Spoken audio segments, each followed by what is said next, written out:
Hi everyone, for subject AQU137 today, we will discuss about the management factor of the fish larvae until broodstock. The content in this video is broodstock management and incubator substrate, breeding stages, artemia and microworm, also larvae care and water management. This is our group members. Broodstock management. First, for broodstock management, to culture a catfish, we need to identify ways to manage them to avoid from dying or get any disease. The selected fish should be in a good health, no wound, no parasite or body deformation. If fish got disease, quarantine by dipping the broodstock in fresh water and treat them with furanix 50 ppm for 30 minutes in quarantine tank. This image shows the difference between males and females breeder. For their feeding section, either you use dried pellet or live feeds, you need to weigh the fish first, then multiply 30% of the weight to get the proper balanced diet. Feed them twice per day.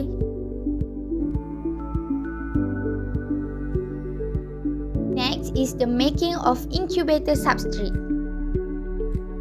Incubator substrate for hatching eggs as function to separate the non-hatching and hatching eggs.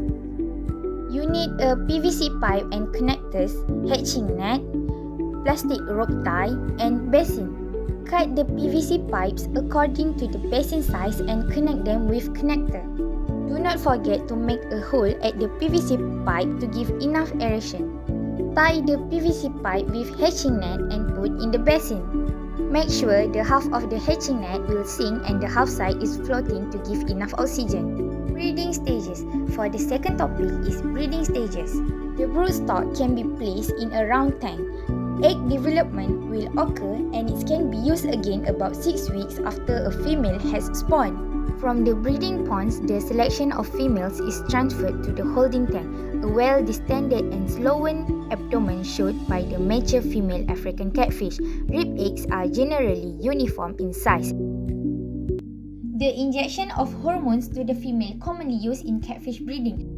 The breeder's head is covered with a wet towel to keep it calm during the injection. After the proper hormone dosage has been delivered, cycle of final maturation and ovulation cannot be prevented or reversed. The male was killed and the body surface is thoroughly clean, after which the testis was dissected and put in a mortar or teacup. By softly rubbing female's belly with hand from the pectoral fin to the genital papilla, stripping female spawner is achieved and collected in a dry plastic tub. Using a knife, the testis was sliced into small pieces and was squeezed out with a small net or a piece of fabric. The sperm is added to the stripped eggs and was added equivalent amount of clean water.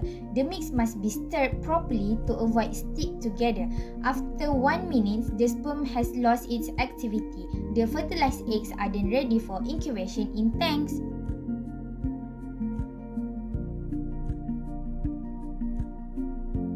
Artemia and microworm.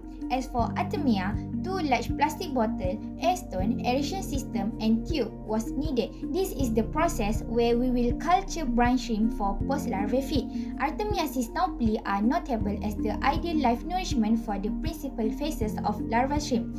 It is imperative to take care of Artemia naupli at the earliest opportunity for the growth of the fry.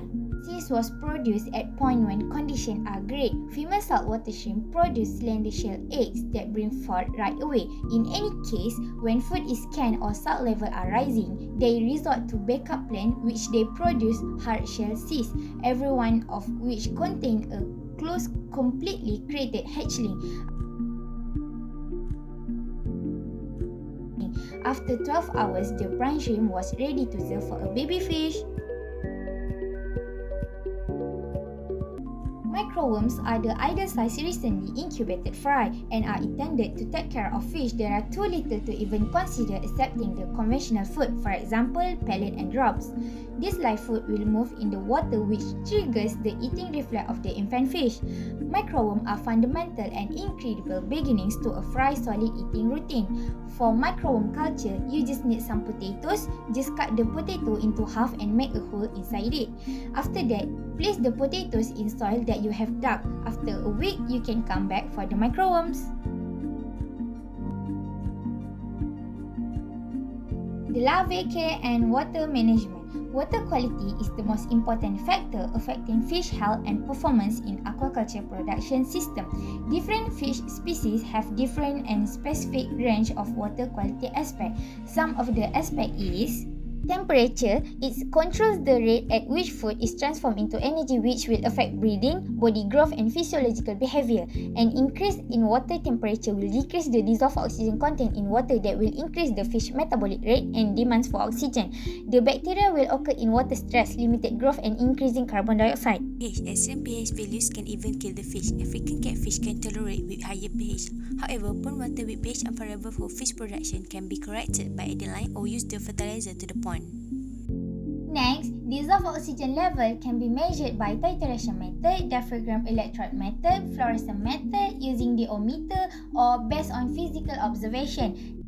Fish will display some behavior if they experience lack of oxygen. This will lead changes in activity, increased use of aquatic surface respiration, and vertical or horizontal habitat changes of the fish.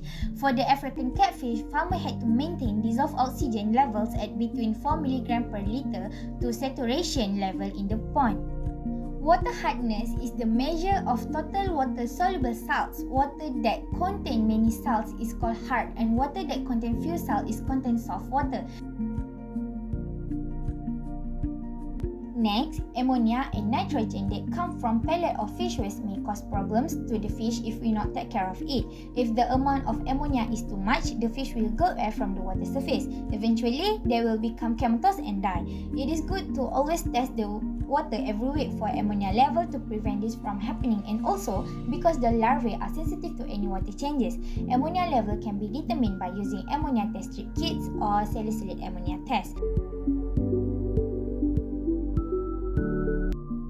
The conclusion is, all of fish from small to adult requires high attention from all factors necessary for good growth and quality, also quantity of fish.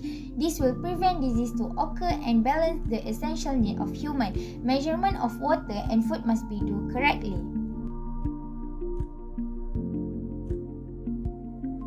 Thank you for your attention.